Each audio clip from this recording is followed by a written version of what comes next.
অনেক বিপ্লবী সৈনিক থাকে, বিপ্লবী ছাত্র জনতা থাকে, বিপ্লবী জনগণও থাকে, যাদের হাত ধরেই বিপ্লবী সূচনা ঘটে থাকে এবং কোনো একটি অত্যাচারের অভ্যুত্থান কিন্তু সেটা ঢাকা পড়ে যায় এবং সেটার সমাপ্তি ঘটে থাকে।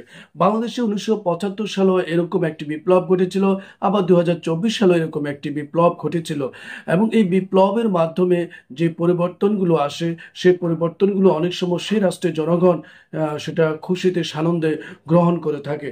তবে বিপ্লবের মাধ্যমে যে হত্যাযজ্ঞ হয়ে থাকে সেটি কোনোভাবেই কাম্য নয়। এই ধরনের নৃশংস হত্যাযজ্ঞ কোনো রাষ্ট্রের জন্য কখনোই সুফল অথবা আশীর্বাদ হিসেবে কখনোই আসে না। আমরা গত পরশু সাংবাদিক ইলিয়াস হোসেন এবং মেজর ডালিমের যে একটি সাক্ষাৎকার আমরা দেখতে পেয়েছি এবং সারা দেশে এটি আলোচিত। একসাথে এত লক্ষ মানুষ কোনো একটি ইউটিউব লাইভে অংশগ্রহণ করেছে কিনা বাংলাদেশের ইতিহাসে আর সেটি জানা নেই। আমরা এখানে দেখতে পেয়েছি ছাত্র জনতা এবং বর্তমান উঠতি স্টুডেন্ট যারা রয়েছে, উদীয়মান তরুণ যারা রয়েছে, তারা অধীর আগ্রহে এই লাইভটি দেখেছিল এবং তাদের মধ্যে প্রচন্ড কৌতূহল ছিল যে তারা ইতিহাস সম্পর্কে জানতে চায়, তারা সঠিক ইতিহাসটা তারা ঘেঁটে দেখতে চায় এবং তারা এই বিষয়ে এখন পড়াশোনা করছে। তাদের ইতিহাস নিয়ে তারা এখন সামনে আরো বেশি সচেতন হচ্ছে। প্রিয় দর্শক, আলোচিত সাবেক যে সেনা কর্মকর্তা লেফটেন্যান্ট কর্নেল অবসরপ্রাপ্ত শরীফুল হক ডালিম, যিনি মেজর ডালিম হিসেবে পরিচিত, ছাত্র জনতার অভ্যুত্থানকে তিনি অভিনন্দন জানিয়ে বলেছেন এই অভ্যুত্থানে আংশিক বিজয় অর্জন করেছেন, তাদের লাল শুভেচ্ছা জানাই। বিপ্লব একটি সমাজ যে কোনো রাষ্ট্রে একটি চলমান প্রক্রিয়া, সেই অর্থে তাদের বিজয় এখনো পুরোপুরি অর্জিত হয়নি। তিনি তার জন্য আরো সময় প্রয়োজন সেটা বলেছেন এবং সম্প্রসারণবাদী হিন্দুত্ববাদী ভারত যার কবজায় আমরা প্রায় চলে গিয়েছি, সে অবস্থান থেকে সে 71-এর মতো আরেকটা স্বাধীনতা অর্জন করতে হবে, তা না হলে বিপ্লব ব্যর্থতায় পর্যবসিত হবে। এখানে তিনি উল্লেখ করেছেন যে বাংলাদেশের স্বাধীনতার সময় যে যুদ্ধে ভারত বাংলাদেশকে সহযোগিতা করেছে বলে মুখরোচক গল্পটি ছড়িয়ে আছে, আসলে ভারত বাংলাদেশকে সিকিমের মতো একটি অঙ্গরাজ্য বানিয়ে তাদের কবজা রাখতে চেয়েছিল।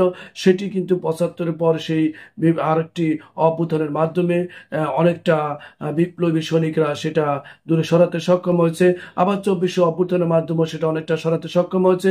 তবে পুরোপুরি ভারতীয় বলয় থেকে যে বেরিয়ে আসতে পারেনি সেই ব্যাপারে তিনি একটা ইঙ্গিত দিয়ে রেখেছেন। তিনি বলেন, মুজিব তো মারা যায়নি, সেনা অভ্যুত্থানে নিহত হয়েছেন। গত রবিবার ইউটিউবার ও প্রবাসী সাংবাদিক ইলিয়াস হোসেনের টকশো লাইভে এই কথাটি তিনি বলেন। টকশোতে বাংলাদেশের মহান মুক্তিযুদ্ধের সময়কার এবং 1975-এর 15 আগস্টে নেপথ্যে ঘটনাবলী তুলে ধরেন বিদেশি নির্বাসিত এই সাবেক সামরিক কর্মকর্তা। টকশোর শুরুতে মেজর ডালিম ছাত্র জনতার যে অভ্যুত্থানের অভিনন্দন জানান এবং 15 আগস্টের সম্পর্কিত একটা প্রশ্নের জবাবে তিনি বলেন যে 75 সালের 15 আগস্ট খুবই স্পর্শকাতর বিষয়, এটি কোনো বিচ্ছিন্ন ঘটনা নয়, এটার সূত্রপাত হয় মুক্তিযুদ্ধ চলাকালীন সময়।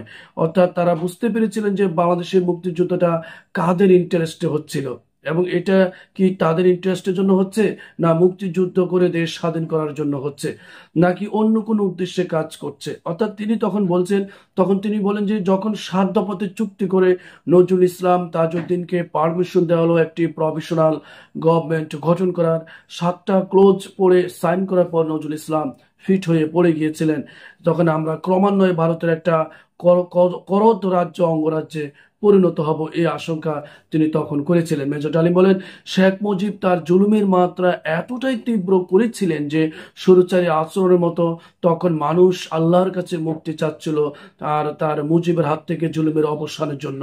মেজর ডালিম বলেন, মুজিব তো মারা যায়নি, মুজিব একটি সেনা অভ্যুত্থানে নিহত হয়েছেন। সেনা অভ্যুত্থান তো আর খালি হাতে মার্বেল খেলা নয়, ওখানে দুই পক্ষ থেকে গোলাগুলি হয় এবং হতাহত হয় দুই পক্ষই। যেমন মুজিবের পক্ষের কিছু লোক মারা গেল, সেভাবে সেনা অভ্যুত্থানকারী বিপ্লবীদের পক্ষে থেকেও কিছু লোক প্রাণ হারায়। বিপ্লবীরা বিজয় হয়ে গেল, তারা ক্ষমতা নিজের হাতে নিয়ে নিল। আর তিনি বলেন, মুজিবের মৃত্যুর খবর জানার পর আর বাকশালের পতনের খবর জানার পর শহর বন্দর গ্রামের লাখ লাখ মানুষ আনন্দ মিছিল বের করলো। যেসব রাজনৈতিক নেতা বা দল আন্ডারগ্রাউন্ডে ছিল তারাও জনসমর্থন নিয়ে রাস্তায় চলে আসে। এইভাবেই জনস্বীকৃতি পেয়েছিল 15 আগস্টের বৈপ্লবিক সামরিক অভ্যুত্থান। মেজর ডালিম এক প্রশ্নের জবাবে বলেন, বর্তমান প্রজন্মের বিপ্লবীদের ছাত্র জনতার বিপ্লবী কর্মকাণ্ডে যদি কোনো রকম অবদান রাখতে পারে তাদের নিজস্ব অভিজ্ঞতা যোগাযোগ থেকে, তাহলে তিনি সেটা করতে প্রস্তুত রয়েছেন। প্রিয় দর্শক, মেজর ডালিমের সাক্ষাৎকারের মাধ্যমে অনেক আলোচনা সমালোচনা তুলে এসেছে। ইতিহাসের অনেক নিগূঢ়তম মিথ্যা এবং সত্য দুটারই কিন্তু একটা পার্থক্য এখানে বোঝার জন্য সুস্পষ্ট হয়ে উঠেছে। যদি তিনি সব কথাই সত্য বলে থাকেন এবং সব সব কথাই যদি জীবনের শেষ প্রান্তে এসে তিনি জনগণের সামনে তুলে ধরেছেন বলে মনে হয়, তাহলে অনেক কিছুই এখন খোলাসা হচ্ছে এবং অনেক মিথ্যা গল্প, মিথ্যা ইতিহাসেরও কিন্তু মৃত্যু ঘটবে এবং সত্য ইতিহাস কিন্তু এখন জনগণ জানবে।